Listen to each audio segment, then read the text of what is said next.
자, 오늘 야곱의 죽음이 기록되어져 있습니다. 아브라함도 이삭도 야곱도 다 이 세상을 떠났습니다. 야곱은 147년 동안 살았습니다. 아브라함도 175년, 그리고 이삭은 180년을 살다가 떠났습니다. 그렇습니다. 이 땅에 살고 있는 모든 사람들은 언젠가 떠날 수밖에 없습니다. 우리도 떠납니다. 또 사랑하는 사람을 떠나 보내기도 합니다. 떠난다는 것, 우리가 하나님 앞에서 잘 준비하고 있으면 그것은 슬픔이나 고통이나 아픔이 아닙니다. 성경에서 특히 창세기에서 이렇게 아브라함, 이삭, 야곱이 떠날 때 슬퍼하거나 애통해하지 않습니다. 그냥 담담하게 받아들이고, 오늘 본문에서 야곱도 그렇게 유언을 하는 모습을 보여주고 있습니다.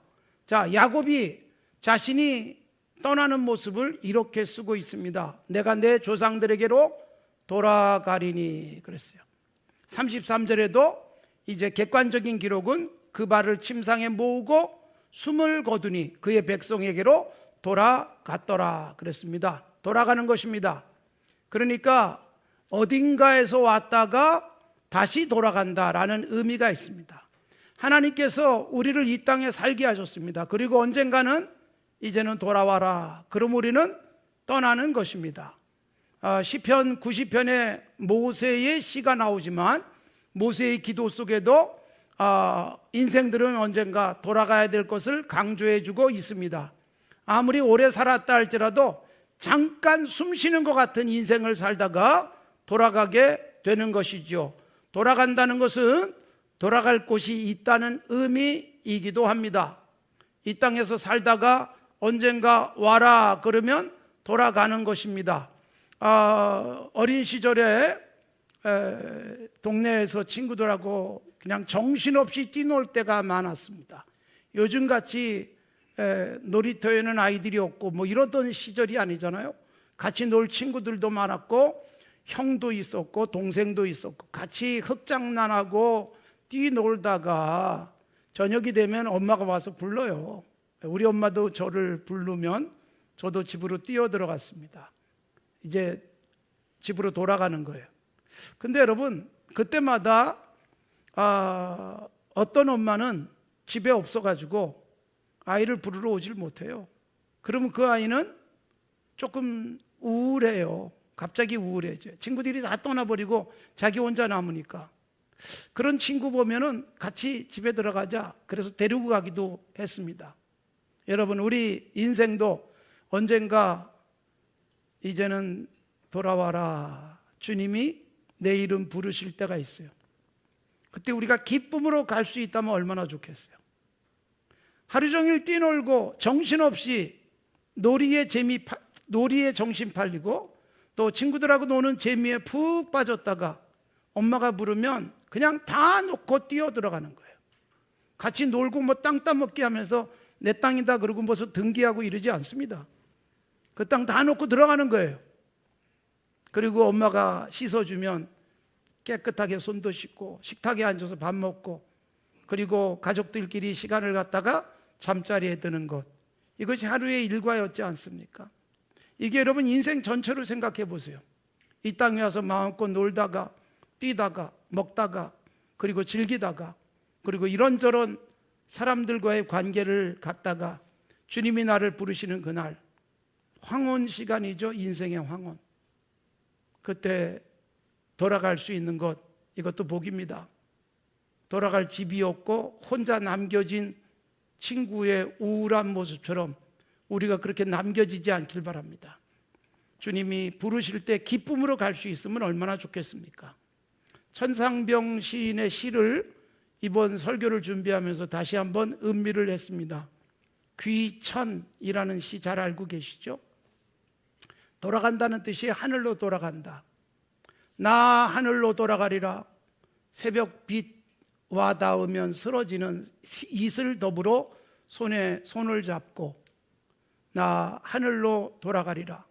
노을빛 함께 단둘이서 기슭에서 놀다가 구름 손짓하면은 나 하늘로 돌아가리라. 아름다운 이 세상 소풍 끝내는 날 가서 아름다웠더라고 말하리라. 짧은 천상병 시인의 시 속에서 느껴지는 건, 이 세상 정말 소풍처럼 즐겁게 살다가 떠나면 참 좋겠다. 어린 시절에 소풍 가던 기억이 나지 않습니까? 내일 소풍날 그러면 너무너무 설렜습니다. 평상시에 못 먹던 것 소풍 가서 많이 먹었어요. 그리고 소풍 가서 즐겁게 놀고 보물찾기도 하고 그러다가 집에 돌아오곤 했습니다만, 천상병 시인은 이 세상의 삶이 소풍처럼 여겨졌어요. 천상병 시인도 간경화증으로 고생을 많이 했고, 그리고 사경을 헤맬 때도 있었어요. 그러면서 쓴 시가 귀천이에요. 소풍처럼 놀다가 나는 돌아갈 것이다. 성당에 다니던 시인이거든요. 마지막에는 그 연동교회를 다녔습니다만 본인이 개종한 것은 아니다, 그렇게 말을 했습니다. 그런데 얼마나 좋은 생각이에요. 이 세상 소풍하듯 즐겁게 살다가, 즐겁게 먹다가, 즐겁게 놀다가 우리가 가야 될 때 돌아갈 수 있는 그런 삶. 여러분, 내가 돌아가야 된다는 걸 제대로 알고 또 돌아가야 될 때 돌아갈 곳이 있다면 행복한 삶이에요. 그래서 이 땅 떠나는 날이 우리에게는 슬픔의 날은 아닙니다. 저도 제 아내에게도 그런 얘기를 합니다. 여보, 내가 이제 내 힘으로 숨도 제대로 쉴 수 없을 때가 되면 좀 살리지 마라. 붙들고 있지 마라. 그냥 바로 보내라. 그렇게 얘기를 합니다. 아무래도 제 아내가 더 오래 살 것 같아서. 그런데 그게 정말 좋은 것 같아요. 억지로 숨 연장시키고 조금 더 붙들어 논들 안 가겠습니까? 가야지요. 고생을 많이 시키다가 보내시는 경우도 있어요. 돈이 있다 보니까 그냥 연장을 해요. 고생만 할 뿐입니다. 사실은 빨리 놓고 떠나는 것이, 빨리 놓고 하나님이 부르신 그곳으로 돌아가는 것이 우리에겐 최고의 행복이 아니겠습니까? 예수 믿고 신앙생활하는 사람들에게 가장 좋은 점이 바로 이런 부분이에요. 우리는 돌아갈 곳이 있다.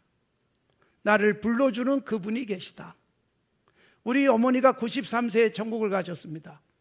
93세에 천국 가실 때까지 어머니는 참 행복하게 사셨어요. 잠시 혼자서 걸을 수 없는 그런 때가 있었습니다만, 그 전까지는 90이 돼가지고도 교회에서 봉사도 많이 하시고, 그리고 또 구역 식구들하고도 즐겁게 지내시다가 천국에 가셨습니다. 우리 어머니가 떠나셨을 때 저는 사실 눈물이 안 났습니다. 어머니가 아이고 수고를 그치고 이제 평안히 쉬시게 됐구나. 너무 감사했어요.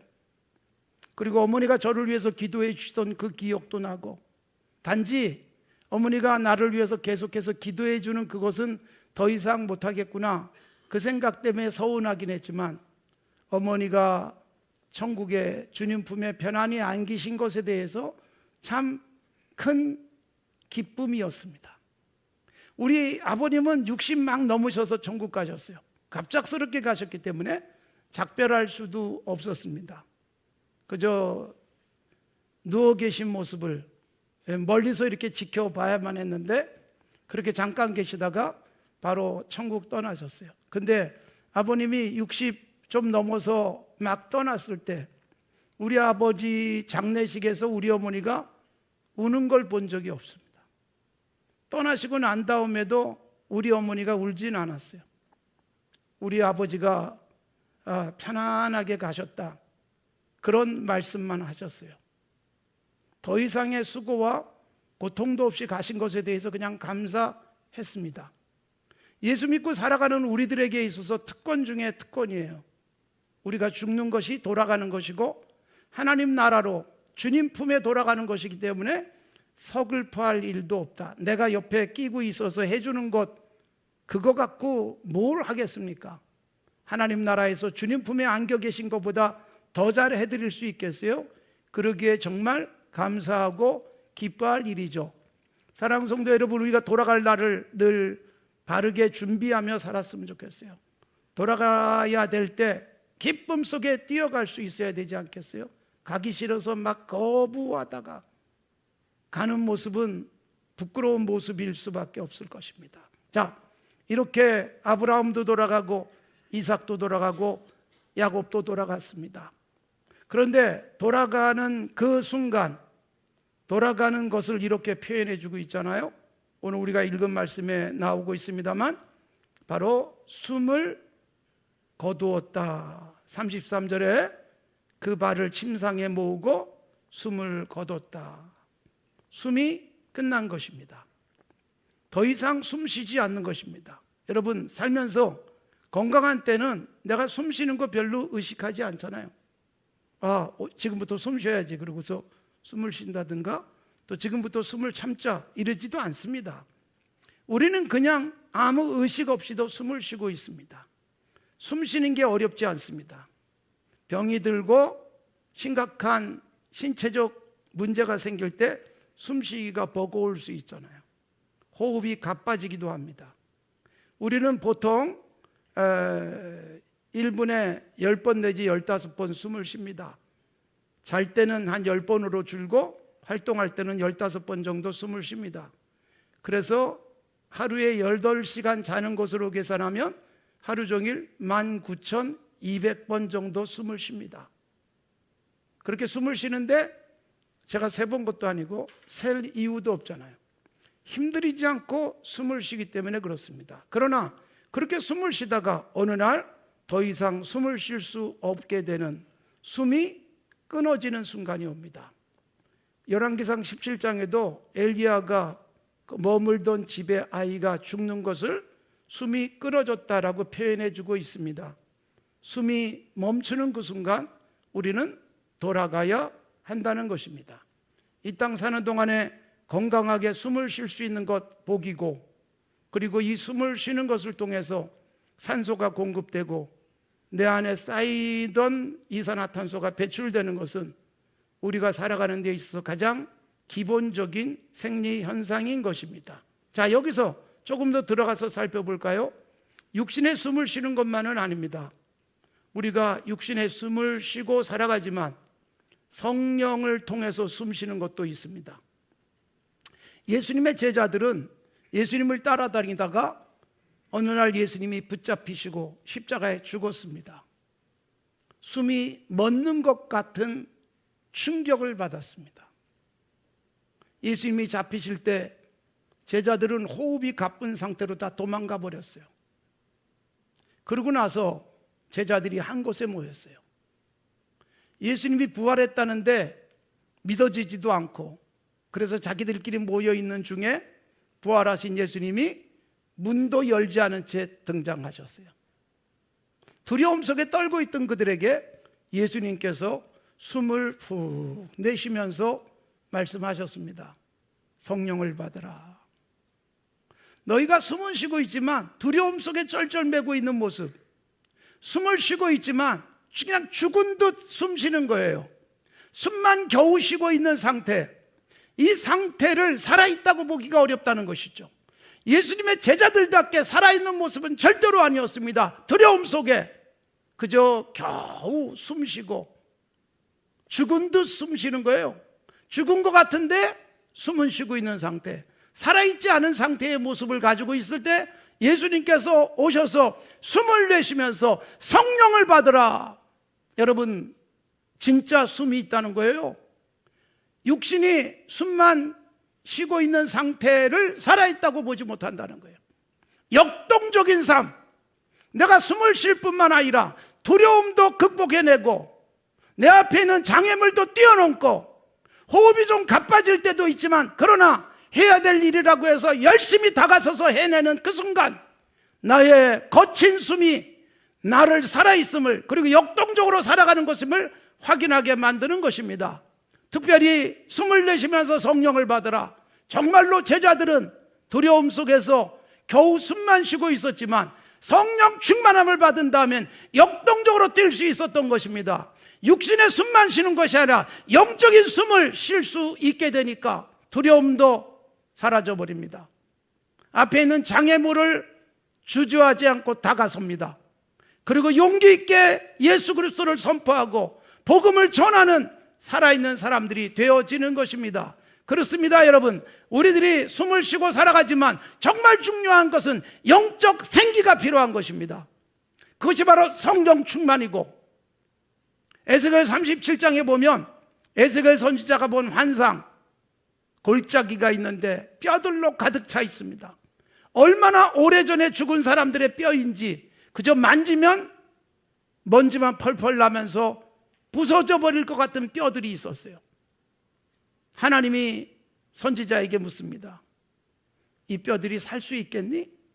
여러분, 선지자로서는 대답할 수가 없었어요. 그런데 하나님이 하십니다. 뼈들이 척척척 들어맞고 사람 모습을 갖추고 그리고 피부까지 완전하게 새로워지고 여러분 누워있는 상태. 그러나 살아있진 않아요. 그때 하나님이 말씀하시는 거예요. 생기를 불어넣어라. 그래서 선지자가 명하니 생기가 사방에서 와서 그 죽은 마른 뼈 같은 상태에 있던 그 사람들에게 들어가니 벌떡 일어서는데 군대가 되더라. 이게 에스겔 37장에 나타난 환상의 내용이었습니다. 사랑하는 성도 여러분, 생기가 들어가는 순간 군대처럼 됐습니다. 어떤 문제도 뛰어넘을 것 같은 용기 있는 사람들로 바뀌더라는 것입니다. 하나님께서 사람을 흙으로 지으셨습니다. 흙으로 지으신 하나님이 사람의 모양을 만들어 놓고 코에 숨을 불어넣습니다. 생기를 불어넣습니다. 그 순간 사람이 된 거예요. 벌떡 일어나서 아담이 하와가 모습을 갖추게 된 것입니다. 사랑하는 성도 여러분, 우리들은 여러분 숨을 쉬면서 살고 있습니다. 의식하지 않지만 숨을 쉬고 있는 나. 그런데 우리들이 정말로 의식해야 될 것은 영적 숨을 제대로 쉬고 있는가? 영적으로 나는 살아있는 사람인가? 그냥 육적으로 가만둬도 숨쉬고 있는 그런 상태, 잠을 자도 자동으로 숨쉬고 있는 호흡의 기능뿐만이 아니라 영적으로 내 안에 성령 충만하여 어떤 문제도 뛰어넘을 수 있는 정말로 살아있음을 보일 수 있는 역동적 그리스도인으로서의 숨을 쉬고 있는가라는 것입니다. 숨을 제대로 쉬십시오. 예수 믿는 우리들에게는 영적 생명, 영적 생기, 영적인 호흡이 필요한 것입니다. 그래서 주님이 성령을 받으라고 말씀하고 계시는 것입니다. 여러분, 영적으로 숨이 끊어지지 않도록 조심하십시오. 숨을 쉬고 겨우 존재는 하고 있지만 영적으로는 숨이 끊어져서 힘없이 맥없이 살아갈 수 있어요. 요즘 젊은이들이 많이 우울하고 지쳐있는 모습들, 살아있어도 살아있는 것 같지 않은 모습들을 많이 보이고 있다는 것입니다. 거기에 역동적 호흡을 불어 넣어야 되는 것입니다. 예수 믿는 사람들에게 여러분 말씀 묵상하고 기도하고 그리고 찬송하면서 살아가는 것은 살아있다는 호흡이 있음을 분명히 증명하는 것입니다. 그런데 신앙생활에도 숨이 끊어질 수 있어요. 사탄은요, 우리의 영적 호흡을 끊어놓으려고 합니다. 맹수들이 다른 동물들을 잡아먹을 때 우리들이 동물의 왕국 등 텔레비전 프로그램에서 보면 아주 정확하게 숨통을 끊습니다. 어떻게 하는지 본능적으로 자기가 잡아먹어야 될 대상에 숨통을 짚니다. 헐떡거리다가 바로 죽습니다. 숨을 끊어놓는 것, 사탄이요, 베드로 사도에 의하면 우는 사자처럼 우리를 삼키려고 합니다. 그리고 우리에게 영적 숨통을 끊어놓기 위해서 애를 씁니다. 그래서 교회는 다니고 신앙생활을 하는데 영적 숨이 끊어진 거예요. 우는 사자 같은 사탄이 우리의 숨통을 끊어놔서 더 이상 기도도 안 되고 더 이상 찬송도 못하고 더 이상 역동적으로 세상의 문제를 이길 수 없는 무력한 그리스도인으로 살아가고 세상에 그냥 흐르는 대로 떠밀려가는 모습으로 살아갈 수 있어요. 그런 우리들은 찬송도 못합니다. 죽은 자 같습니다. 그래서 시편 115편 17절에 보면 죽은 자는 하나님을 찬송할 수 없다. 죽은 자는 여호와를 찬양할 수 없다. 그렇게 말씀하고 있어요. 그러니까 영적으로 죽은 자 같은 상태, 찬송이 안 됩니다. 예배는 참석했는데 찬송할 때는 입이 탁 막혀버리고 찬송 부를 어떤 기력도 없는 상태, 이 영적으로 죽어있고 호흡이 막혀있는 상태예요. 그래서 시편은 150편까지 되어 있잖아요. 제일 마지막 시편 150편 6절은 이렇게 되어 있어요. 호흡이 있는 자마다 여호와를 찬양할지어다 할렐루야, 그렇게 끝나요. 여러분, 숨을 못 쉬고 있고 그저 겨우 육신의 숨만 붙어있는 상태에서는 하나님 찬양이 안 되는 거예요. 영적으로 숨 쉬고 있다면, 호흡이 있다면 하나님을 찬양할 수 있습니다. 때로는 공고한 중에도 찬양이 가능합니다. 시편에 수많은 시들 한 절반은 다윗이 썼습니다. 근데 다윗이 쓴 시에 보면 절망과 탄식과 두려움과 고통과 아픔들이 있어요. 그러나 그걸로 끝나지 않습니다. 마지막엔 찬송으로 바뀌어요. 두려움과 고통과 아픔을 하나님 아버지께 맡깁니다. 그리고서 영적으로 살아나는 거예요. 숨을 다시 쉬는 거예요. 그냥 턱 막혔던 숨이 쉬어지면서 찬송이 나옵니다. 그래서 다윗의 시의 특징이 마지막은 찬송으로 끝난다는 것입니다. 사망의 음침한 골짜기를 다녀야 될 때도 있지만, 그러나 주님이 내 곁에 계심을 느끼면서 찬송이 가능했던 것입니다. 사랑하는 성도 여러분, 우리도 숨을 쉬며 살아가십시오. 육신의 숨만 쉴 뿐만 아니라 영적으로 숨 쉬면서 내 입술에서 찬양이 떠나지 않냐고, 내 입술에서 하나님의 존재를 분명히 증거하고 우리의 예배 시간이 역동적으로 성령으로 충만해져서 새로운 힘을 가지고 세상을 향해서 나갈 수 있는 그런 삶이 되어질 수 있기를 바랍니다. 광복 80주년을 맞이하는 주간입니다. 이 광복을 위해서 숨이 멎을 때까지 대한독립 만세를 외쳤던 분들이 있습니다. 16세, 17세 소녀들도 외쳤습니다. 죽음의 위협 앞에서도 너무나도 고통스럽게 얼굴이 퉁퉁 부었지만 대한독립 만세를 부르다가 숨이 멎어버린 분들도 있습니다. 그분들 덕분에 우리가 살고 있습니다.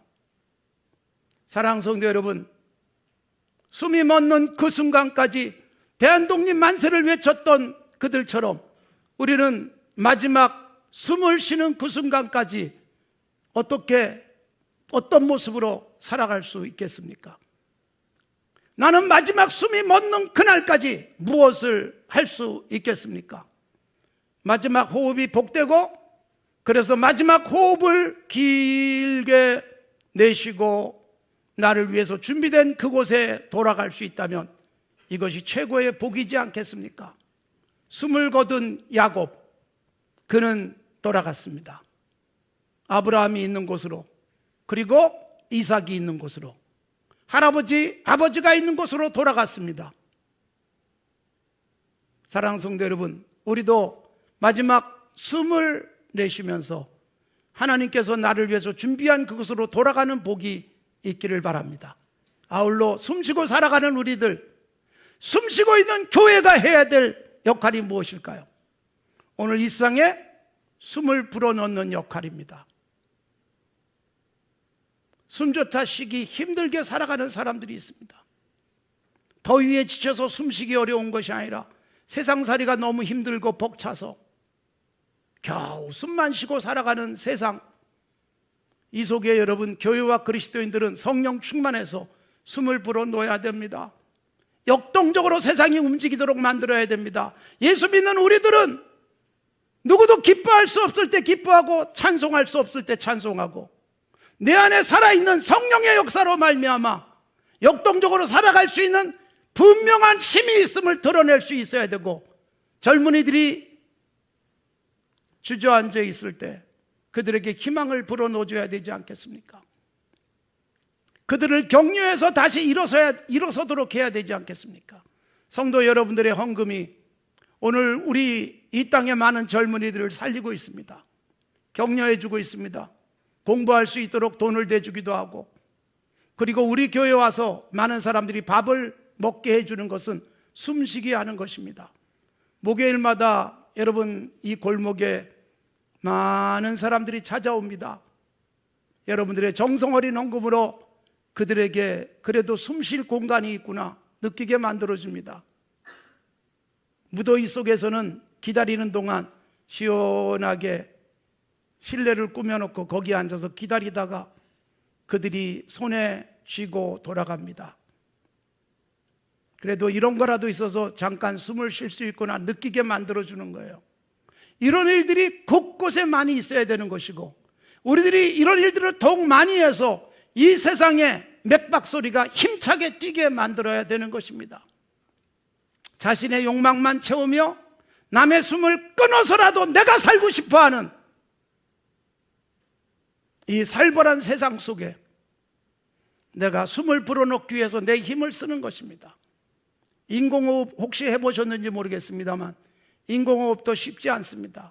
힘을 다 쏟아부어야 됩니다. 그래서 지치면 다른 사람이 대신하기도 하잖아요. 세상에 힘을 불어넣고 호흡을 불어넣고 생기를 불어넣는 일이 쉬운 일은 아니지만 우리는 돈을 쓰고 시간을 쓰고 힘을 써가면서 이 세상을 살리는 것입니다. 숨을 거둔 야곱, 숨을 거두는 순간 죽습니다. 그러나 우리는 이 세상에서 마지막 숨을 쉴 때까지 세상에 숨을 불어넣는 그 역할을 하면서 어디가든 살려야 됩니다. 우리가 살려야 될 대상들을 찾아가는 것입니다. 그래서 우리는 라오스에 11월 달에는 비전센터가 완공이 됩니다. 숨을 불어넣는 것입니다. 거기서 태어나서 그냥 시골에 박혀가지고 아무것도 못한 채 학교도 다니지 못한 채 그냥 숨만 쉬고 살아가야 될 사람들에게 공부할 수 있도록 해주고 비전을 열어주고 그들에게 꿈을 키워주는 센터가 만들어지고 있는 거예요. IT에서 그렇게 하고 있습니다. 우리나라에 140년 전에 와가지고 학교와 병원을 세우면서 우리나라가 숨 쉴 수 있게 해주고 여기서 숨 쉬고 역동적으로 움직이면서 세상을 바꾸는 일꾼들이 태어났지 않습니까? 그렇듯이 IT에 가서 그렇게 하고 있습니다. 이슬람권을 향해서도 그렇게 하고 있습니다. 일본에 밥만 먹고 살아가는 것이 경제적으로 윤택하게 살아가는 것이 살아있는 것이 아님을 깨우치기 위해서 선교사가 가서 교회를 세우고 여러분들의 정성과 헌신을 통해서 사람이 이렇게 살아가는 것이다라는 것을 다시 심어주고 있는 귀한 사역들이 되고 있습니다. 사랑하는 성도 여러분, 여러분들은 그래서 정말 세상이 못한 일을 하고 계시는 거예요. 여러분들의 정성과 헌신과 물질적 희생이 그런 일들을 만들어 내고 있습니다. 자, 이들이 숨을 거두면서 야곱이 헤브론에 묻어달라고 부탁을 했습니다. 그리고 거기에 묻혔어요. 헤브론이 아브라함이 있던 곳, 아브라함이 묻힌 곳, 이삭이 묻힌 곳, 그리고 사라가 묻히고 리브가가 묻혀 있는 곳이에요. 그곳으로 갑니다. 그래서 그곳은 특별한 장소가 돼요. 이스라엘의 조상들이 묻힌 곳. 나중에 여러분 유대 최고의 왕 다윗이 헤브론에서 왕이 됩니다. 그러니까 여러분 이 헤브론, 아브라함, 이삭 그리고 야곱이 묻혀있는 이런 곳은 단순한 그냥 묘지가 아니에요. 이곳은 신앙의 선배들이 살아있고 신앙의 선배들이 그 흔적을 남긴 곳, 여기서 다윗이 왕권을 이어가면서 유다 왕국이 만들어지는 거예요. 그리고 예루살렘으로 확장되어지고 그리고 여기서 이어지면서 예수 그리스도라는 만왕의 왕이 나오는 것입니다. 그래서 헤브론은 단순하게 아브라함, 이삭, 야곱이 묻힌 묘지가 아니라 신앙이 살아 숨쉬고 신앙이 이어져가는 복된 공간이었습니다. 숨쉬고 살아가는 우리들, 이 산정행교회 역사 속에서 많은 분들이 좋은 숨을 쉬면서 우리에게 이 터전을 주셨습니다. 여기서 우리는 숨 쉬면서 세상을 살리는 역할을 계속했으면 좋겠습니다. 우리로 말미암아 많은 사람들이 숨쉬며 춤추고 생동감을 갖도록 만들어가는 귀한 역할을 우리가 함께 감당해 갈 수 있기를 바랍니다.